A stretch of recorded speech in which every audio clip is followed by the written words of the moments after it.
Bethlehem Kudumba unit 90s singles ഈ cinema നിങ്ങൾക്ക് സമർപ്പിക്കുന്നു. അങ്ങോട്ട് ചെന്നാൽ മതി. It's A cinema.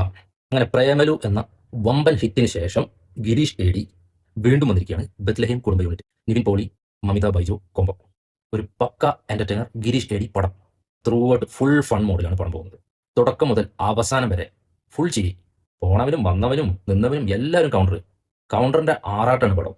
ചിരിച്ച് ആസ്വദിച്ച് അർമാദിച്ച് കാണാൻ പറ്റിയ കിടിലൻ പടം. ഇതിനകത്ത് പ്രത്യേകിച്ച് എടുത്തു പറയേണ്ടത് മമിത ബൈജു ആണ്.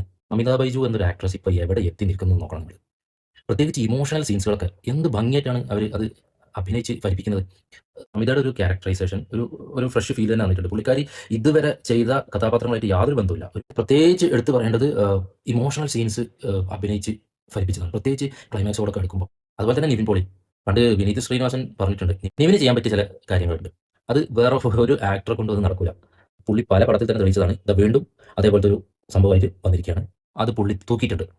പിന്നെ അതാ ഈ കാണുന്ന മച്ചാൻ, ഈ മച്ചാന്റെ കൗണ്ടറാണ് ഏറ്റവും കൂടുതൽ ചിരി പടർത്തിയിട്ടുള്ളത്. പുള്ളിക്കാരുടെ ഒരു കോമഡി, ആ ഒരു കൗണ്ടർ ടൈമിങ് കാര്യങ്ങളൊക്കെ ബ്രില്യൻ്റ് ആണ്. അത് ഇതിനകത്ത് ത്രൂ ഔട്ട് പുള്ളിക്കാരൻ്റെ കൗണ്ടറാണ്. അതുപോലെ തന്നെ അതാ ഇങ്ങരും. പിന്നെ നമ്മുടെ കൺവിൻസിങ് സ്റ്റാർ പുള്ളിക്കാരൻ്റെ ഒരുപാട് കോമഡി ഉണ്ട് അതിനകത്ത്.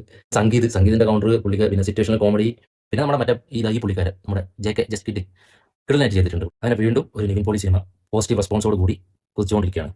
ഇനി നടക്കപ്പോറത് എന്നതെന്ന് പാക്കല. എന്തായാലും ഇത്തവണ ഓണം തൂക്കിയിരിക്കുന്നത് പൃഥ്വിരാജും നിവിൻ പോളി മാത്രമല്ല, മമിത ബൈജും കൂടിയുണ്ട്.